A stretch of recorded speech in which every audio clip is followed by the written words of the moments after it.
नमस्कार, आप देख रहे हैं आरबी एक्सप्रेस 24। देश और प्रदेश की तमाम खबरों को देखने के लिए आप हमारे चैनल आरबी एक्सप्रेस 24 को लाइक और सब्सक्राइब करना ना भूलें। रुड़की के मंगलौर क्षेत्र के लिब्बर रहेड़ी गांव में दो पक्षों के बीच हुए विवाद ने एक बार फिर पुराने उपचुनाव की रंजिश को हवा दे दी है।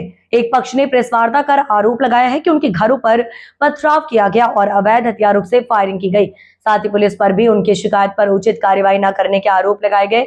हालांकि पुलिस का कहना है कि पूरे मामले की निष्पक्ष जांच कर दोषियों के खिलाफ सख्त कानूनी कार्रवाई की जाएगी। मामला मंगलौर क्षेत्र के लिब्बर रहेड़ी गांव का है।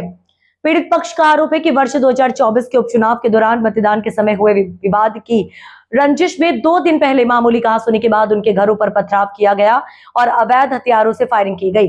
घटना के कथित वीडियो सोशल मीडिया पर भी वायरल हो रहे हैं। प्रेस वार्ता के दौरान पीड़ित पक्ष ने दावा किया है कि उनकी ओर से कोई फायरिंग नहीं की गई, जबकि हमले में उनके कई लोग घायल हुए हैं। उन्होंने ये भी आरोप लगाया कि पुलिस उनकी शिकायत पर गंभीरता से कार्रवाई नहीं कर रही है और गरीब होने के कारण उन्हें न्याय नहीं मिल पा रहा है। पीड़ित पक्ष ने मीडिया के माध्यम से पुलिस प्रशासन से निष्पक्ष जांच और दोषियों के खिलाफ बड़ी कार्रवाई की मांग की है। लिब्बेड़ी की रहने वाली खुशनसीब मेरा नाम है जी। 2 बच्चे आपस में लड़ रहे थे जी। जैसे 2 बच्चे में लड़ रहे थे, एक लड़की एक लड़का। उनकी लड़की थी, इधर का लड़का था।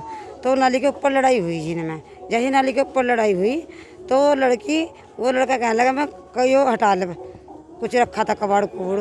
तो उस लड़की ने उसके लड़के के मुंह पर झाड़ू मारी। उस लड़के के मुंह पर झाड़ू मारी, मैंने उसके मुंह पर झाड़ू जो मारी, उस लड़के ने धक्का दे दिया उसे। तो उसका जो रेलिंग उस पर दीवार में सिर लगा। उन्होंने लिखवा दिया जी हमारे बच्चों का नाम, जो को घर में बढ़कर रेप करा। हमारे बच्चों का 4 का नाम लिखवा रखा जी। एक तो हमें इसकी जांच चाह रही, बिल्कुल रेप की और मेडिकल चाह रहा जी, कि जो हमारे बच्चों का नाम इन्होंने रेप में लिखवाया। अगर हमारे बच्चे इस बात में होंगे तो जो तुम सजा दोगे वो हम मंजूर करेंगे उस सजा को। गोली का आरोप आपके ऊपर? अच्छा, गोली चलाई जी। वो नालती जी, वो पटकाने की बागों में गोले नील गया, भगा दिया उनसे। अब इन्होंने उसमें धुआं उठ रहा जी। दीवार में कहीं धुआं उठता देखा आज लो, जो कोई गोली चलावेगा और गोली में कहीं धुआं उठा इस तरह।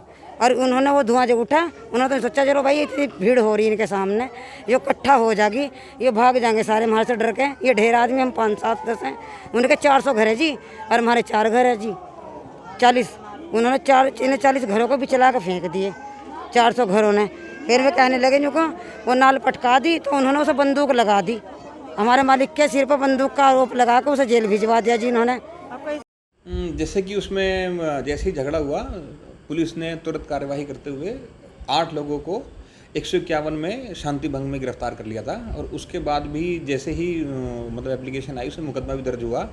और जो फायरिंग वाला इंसिडेंट है उससे रिलेटेड एक आदमी की गिरफ्तारी भी हुई, वेपन भी उसमें बरामद हुआ। बाकी भी कुछ और वीडियो उसमें आ रही हैं, तो उनकी भी जांच की जा रही है। बाकी जो और लोगों की तरफ से भी शिकायती पत्र उसमें दिए गए हैं। तो जैसे जैसे तथ्य सामने आते हैं वो उसमें पुलिस की तरफ से कार्यवाही की जाएगी। जैसे कि इसमें दोनों पक्षों की तरफ से झगड़ा हुआ था। एक दिन पहले भी इसमें मुकदमा हुआ था, कुछ बच्चों की लड़ाई, मतलब बच्चों को लेके। और फिर अगले दिन भी इस तरह की घटना हुई। तो उसमें जो भी एप्लीकेशन दी गई है उसमें तथ्यों को वेरीफाई किया जा रहा है।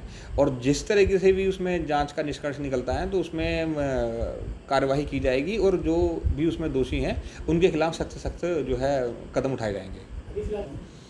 माहौल शांत है, लगातार उसमें पुलिस की टीमें बनी हुई हैं। और जो लोग नामजद थे, बाकी जो बचे हुए लोग हैं, उनके खिलाफ भी लगातार दबिश दी जा रही है। और जल्द से जल्द गिरफ्तारी करके सारी चीज़ों को ठीक किया जाएगा।